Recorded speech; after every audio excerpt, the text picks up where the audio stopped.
300 वर्षे वारुळा तपश्चर्या आणि अचानक प्रकटली एक तेजस्वी मूर्ती.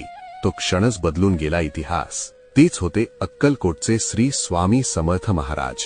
स्वामी समर्थांना जन्म नाही म्हणतात, मग ते प्रकट कसे झाले? हा प्रश्न आजही लाखो भक्तांच्या मनात आहे.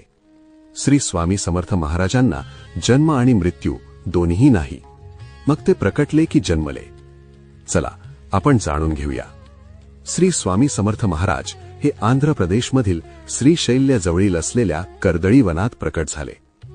1459 साली श्री नृसिंह सरस्वती स्वामी महाराज यांनी आपला कार्यकाळ संपवून गाणगापूरचे निर्गुण पादुका स्थापन केल्या व त्यानंतर श्रीशैल्य यात्रेचे निमित्त साधून ते कर्दळी वनात अदृश्य झाले.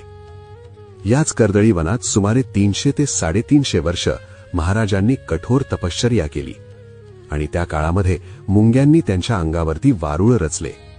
एक लाकूड तोडत असताना त्याची कुऱ्हाड वारुळावरती पडली आणि त्या वारुळातून रक्त वाहू लागले आणि बघताक्षणी त्या वारुळातून आजान भाऊ तेजस्वी मूर्ती प्रकट झाली आणि तेच होते आपले अक्कलकोटचे श्री स्वामी समर्थ महाराज.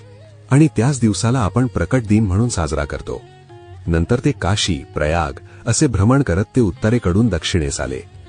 1856 मध्ये स्वामी समर्थ यांनी अक्कलकोटमध्ये प्रवेश केला आणि सगळ्यात आधी ते याच खंडोबा मंदिरामध्ये थांबले होते.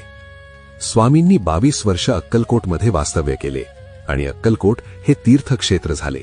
अक्कलकोट ही एक अशी जागा आहे जिथे स्वामींनी आपली साधना केली, भक्तांना आपले आशीर्वाद दिले आणि भिवू नकोस, मी तुझ्या पाठीशी आहे असा विश्वास दिला. तुम्हाला कधीही वेळ मिळाला तर नक्की एकदा अक्कलकोटला भेट द्या, कारण स्वामींच्या दर्शनाच्या वेळी एक वेगळीच आध्यात्मिक ऊर्जा जाणवते. ती मी तुम्हाला शब्दात सांगू शकत नाही.